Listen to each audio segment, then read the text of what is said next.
77வது குடியரசு தின விழாவில் விநாயகம்பட்டு, சோரப்பட்டு கிராமங்களில் புதியதாக அரசு பணிக்குச் செல்லும் 5 இளைஞர்களுக்கு பாராட்டு விழா நடைபெற்றது.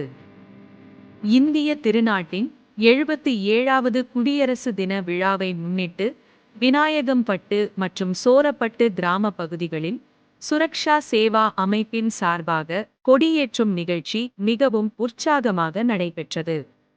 இந்த விழாவின் முக்கிய நிகழ்வாக சுரக்ஷா சேவா பயிற்சி பள்ளியில் பயின்று இந்திய பாதுகாப்பு துறைகளில் அரசு பணிக்கு தேர்வாகியுள்ள சோரப்பட்டு அன்பு, சோம்பட்டு ஜெயப்பிரகாஷ் மற்றும் ரஞ்சித், கூடப்பாக்கம் சுனில், திருபுவனை சந்துரு ஆகிய 5 இளைஞர்களுக்கு பாராட்டு தெரிவிக்கப்பட்டது.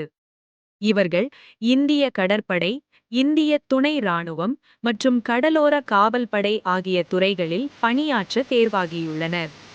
இவர்களின் சாதனையை மெச்சும் வகையில் பொதுமக்கள் அவர்களுக்கு சால்வை அணிவித்து நினைவு பரிசுகளை வழங்கி கௌரவித்தனர். கடந்த 3 ஆண்டுகளாக கிராமப்புறங்களில் இயங்கி வரும் இந்த சுரக்ஷா சேவா பயிற்சி மையம் இதுவரை 57 இளைஞர்களை அரசு ஊழியர்களாக உருவாக்கி சாதனை படைத்துள்ளது. இதற்காக அமைப்பின் நிர்வாகிகள் மற்றும் பயிற்சியாளர்களுக்கு கிராம மக்கள் பாராட்டு தெரிவித்தனர்.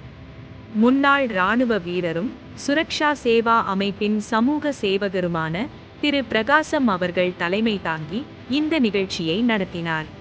விழாவில் சிறப்பு விருந்தினர்களாக முன்னாள் விமானப்படை வீரர் பாண்டியன், முன்னாள் கிராம பஞ்சாயத்து தலைவர் காளிதாஸ், முன்னாள் எல்லை பாதுகாப்பு படை வீரர் சண்முகநாதன், சமூக சேவகர் ராஜ்குமார் மற்றும் ஊர் பிரமுகர்கள் வீரமணி, குமரகுரு, ராமதாஸ் உள்ளிட்ட பலர் கலந்து கொண்டனர்.